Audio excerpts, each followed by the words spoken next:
I remember being at the Soil Association conference about 3 years ago that was all about peak oil and giving a talk about the need for new urban market gardens and waxing lyrical about it'd be fantastic to have market gardens all over the cities, and then thinking, shit, I bet there's people here from Sainsbury's and Tesco's thinking, that's a good idea, we'll have that one. And thinking, oh no, my vision of all these market gardens will all be like kind of all corporate and privatised and no one will be allowed in and so on and so on. So, I mean, my sense is that really what we saw in July 2008 when the oil price went up to $147 a barrel was, for the first time in about 25 years, it became cost effective for the US to start making its own steel again rather than importing it all from China. I mean, the economics start to change, and that's when I talked about energy resilience assessment. That's why it's really, really useful. And Lloyd's just published a thing recently. So when climate change really got picked up big time was when the insurance industry started saying, we're not going to insure you, sorry, if you know, but this is a really important issue. And Lloyd's just published a thing a few months ago saying, and peak oil, you have peak oil and climate change, those two things. Any business that's serious over the next 5 to 10 years needs to be looking peak oil and climate change together. And so for me, it's really about that we just get on with it, and it's about locally owned businesses. But I don't think, you know, there are some larger businesses who seem to be open genuinely to engaging, and that's why it's really interesting to hear about the Food from the Sky project and what's possible in that kind of context. So, but I do think that we need to also support. It's not just about creating lots of new enterprises. Of course, in our high streets, in our communities, there are lots of locally owned businesses that are really, really struggling as they're driven out by the kind of the corporatization of the high street. And so things like the Brixton Pound, or those things that encourage people to support their local businesses, are really important as well. I'd like to pose a question to the panel quickly along the lines of how much time do you feel that we have before the reality of energy scarcity can't be denied or hidden any longer by the establishment? What sort of timescale are we talking about, in your opinions?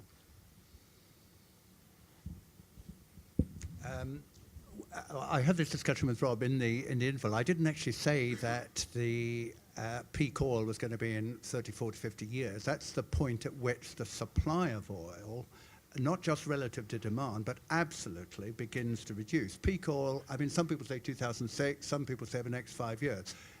We are already just about at the point, if we haven't already passed it, when there is actually going to become an overall absolute shortage of oil relative to demand. That's a very, very significant turning point. There are also other things happening. The over-exploitation of the world's resources. It's not just oil. The really, really big one is actually water. The people who are living in the world, nearly 7 billion of us, who are in water shortage areas, water pressured areas. In other words, not enough water to drink, for washing, for toileting, for all the uses. And of course, toileting actually that's a hell of a big use. Now, if that isn't available to, I think it's about a quarter and a third of the population at the present time, and according to the UN, they expect by 2025 that may be up to more than half to 2/3. I mean, these are very, very significant pressures. If at the same time we have climate change, which it's very easy to say every time there's a disaster, that's the consequence of climate change.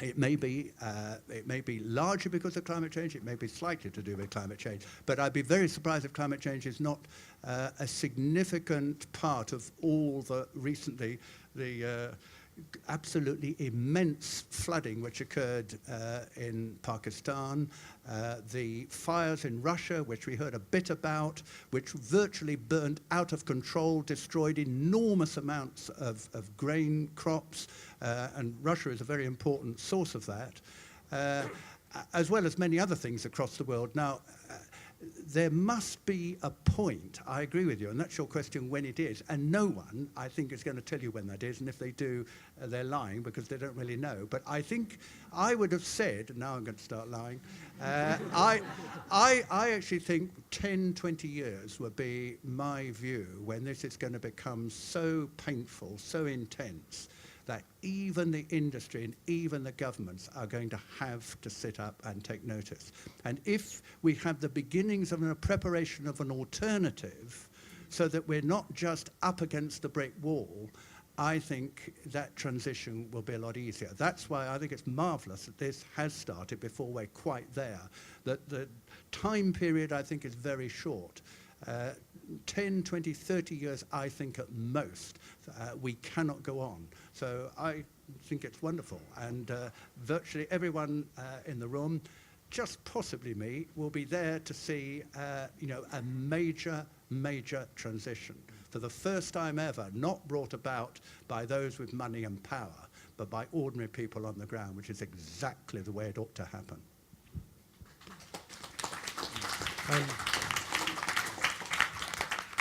I think William Gibson always said the future's already here, it's just unevenly distributed. And of course, if you live in parts of the developing world, actually at $90 a barrel, peak oil's been and gone, that actually we're not going to get down to $30, $40, $50 a barrel again. So here we're cushioned against it because we can afford $90 a barrel. In terms of when, I think always predicting these things is a bit of a mug's game, really. But I would point people to the industry peak oil task force report that was done, updated recently, which talks about 2014, 2015, that actually what Michael talked about in terms of the economic recession has dampened it and pushed it out a little bit.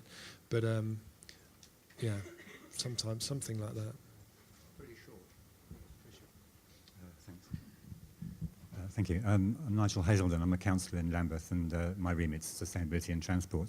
Just wanted to return to some of the points the point that Rod was dwelling upon, and also the notion of trim tabs, really, and how I have incredibly committed and able officers here and a seamless connection to our Transition Town team.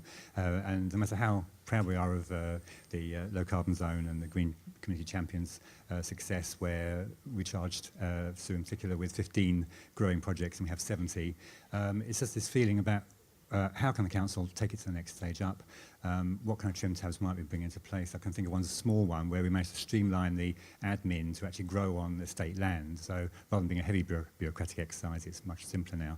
And that in itself ought to have a gearing effect and hopefully just simplify things. And we are bringing through a motion with Duncan on putting a ban on agri-fuels in the borough, which I guess could extrapolate further. But I'd be very interested indeed in having some signs from the panel and any other colleagues as to how the council can upgrade now, having got a really, really good groundwork in place, I hope, along with other colleagues around the city especially. I'd just like some clues, and I want people to realise that we would like some steer on ways to take it up to the next level, really, I guess. Well, I think we've actually given birth to an idea here that we're going to work on. Law is very interesting. Everyone thinks that law takes years and years and years to put in place. In fact, every nation in the world can pass emergency laws overnight. George Bush was very good at showing up. Wall Street at 3 o'clock in the morning. We've used it for terrorist laws. If we actually think, if our governments begin to recognise that there is an urgency here, that if we're going to turn this around very, very fast, something like a Transition Enabling Act or some form of legislation which would allow local communities to start moving very, very rapidly in the opposite direction, and also to mobilise people. This is really about creating the biggest job scheme in world history and doing it at a local as well as an international level. So, I mean, my mind is whirring here about this local act that we could do. We could do it on a national level and then trigger it to go elsewhere in other countries.